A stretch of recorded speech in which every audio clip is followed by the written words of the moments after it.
Өвлийн улирал эхэлж байгаа энэ үед хот суурин газрын иргэд өвлийн ичээ бат захаар шүтлэн өхөр, сувай өнөө, нас гүйцсэн шар, адуу, хонь ямаа зэрэг бод бог малын үн хан шиг сургалдаг. Улаанбаатар хотод малын хөлөөрөн зарах зөвшөөрөлтэй 2 цэг байдгийн нэг нь эмээлт зах бөгөөд тус захад хөдөө орон нутгийн малчид амьд малаа худалдаалахаар цуглардаг. Иймд бид өвлийн ичний үн хан шиг хэдтэй байгааг сурвалжлахаар эмээлт захыг зорилоо. Эмээлт зах 16 га талбайг хамран байрладаг бөгөөд малчдад бог болон бод малын хашааг өдрийн 10,000-аар түрээслүүлдэг. Тус захад ар хангай, булган, өвөр хангай зэрэг аймгийн малчид малаа борлуулахаар цуглажээ. Тэнд эм хонь 110-аас 140, эр хонь 150-аас 160 мянган төгрөг, харин ямаа 60-аас 80 мянган төгрөгийн ханштай байгаа бол бод мал буюу өхөр 700-аас 800 мянга, сувайгуу 900 мянган төгрөгөөр худалдаалагдж байлаа. Энэ жилийн өвлийн ичний үн ханш өнгөрсөн жилийн муу үеийг бодвол хямд байгааг малчид хэлсэн юм а. Тэгээд 120-аас 130 хооронд л шүү дээ энэ хань. Ийм хань. Эр хань тэгэл дээдл нь 200 тал ах шиг шүү. Үн ан шинэ нэг 900-аас 650 хооронд л энэ дөө. Шүтлэн 600 тавьдаг шүү дээ. Бэрөө байхгүй. 800 мянга тал энэ да үнийн нэг л. Сувай үнийн нэг. Тий. Энэ одоо тэгээ авчилж байгаагүй байхгүй юу?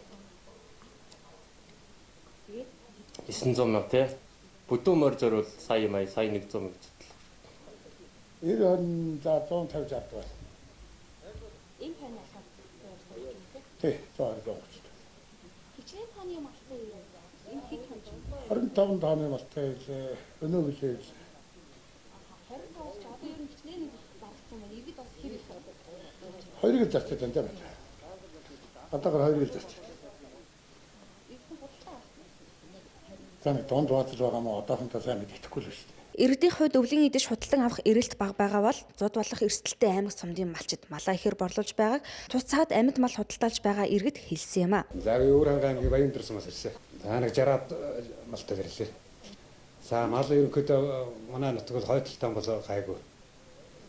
Гэхдээ дундуураа урдлаараа болоо ер нь таарав. Дараа тавирыг бас зарим газараа тааруулгаа. Дотор аваад их явж байгаа юм жишээ өгдөл. За худалдаа бол энэ түрүү 7 хоногоос бол одоо жоохон таарах юм шиг байна шүү дээ. Тэгээ одоо энэ чинь нэг хордроо 2-3 өдөр болж зарч дуусч байна шүү дээ. Тэгэл оройн нөгөө гэж энэ бэлчээрэнд идэх бэлчээрлэх юу байхгүй. Тэгэл өв судалтаж авч л гэж байгаа юм да. Ханы бодол ус бас гэр. Бодол ус тэгэл 10-аас 12-ийн хооронд судалтаж аваад тэгэл оройн 2-3 бодлоор нь аваад тэгэл онцгойлгондоо тавьж өгнө. Худалдаа авалт одоо ер нь жоохон таарах юм байна. Тэг үн аншин ч гэсэн одлонхоо хөдөл жоохон муулах шиг байна. Энэ жил бол тэгээд хаасаагаа ногооны гарц муу байгаа тэг малчтай бол малаа их борлуулж. Тэг үн аншин жоохон доогоор байна гэдэг хүмүүс л гэж яриад шүү дээ. Худалдаа авсан малаа иргэд эмээлт захын малын худалдааны төвийн урд барилах малны идэлгааны төвд нядалуулдаг бөгөөд төлбөрийн хувьд бог малыг 15 мянга, бод малыг 50-аас 60 мянгаар төхөөрдөг байна. Нэг хонь 15 мянган төгрөгөөр янзлж байна. Тий, нэгийг ерөөд олончлаар гараад хөрж ирсэн байхгүй. 90 ялгаагүй. Таны хувьд 15 мянга байна. Тэгвэл юу гэх өхөр адууны хувьд Өхөр бод малыг бол ерөөдөө энэ ядалдаг улсууд нь л үнэ тохирч байна да. Бас тэд идгсэн юм байхгүй юм шиг байна. Ерөөдөө нэг 60 мянга хавцаанаар л янзлж байгаа шиг шүү дээ. Тий, өхрийг бол адуу адилах. За ер нь бол зуны цагт бол ерөөдөө нэг өдөрт бол энэ ядлагын газар бага мал бол нэг 300-400 бага мал ордгийг. Одоо бол бас арай наан юм шиг байна. 200 юм л орж байгаа юм шиг шүү дээ. Жил бүрийн 10-аас 11 дугаар сарын хугацаанд иргэд өвлийн ичээ бэлтгэдэг. Энэ жилийн хувьд эмээлт захад худалдаалагдж буй амьд малын үн ханш өнгөрсөн жилийг бодвол хямд, мөн иргэдийн худалдан авалт эрэлт бага байгааг малчид хэлж байна. Харин энэ жил 6 аймагт өвлжилт хүндрэх эрсдэлтэй гэсэн тооцоо гарсан. Эдгээр аймгийн малчид зудын үеэр малаа хордуулахаас сэргийлж эмээлт захад амьд малаа ихээр борлуулж байна.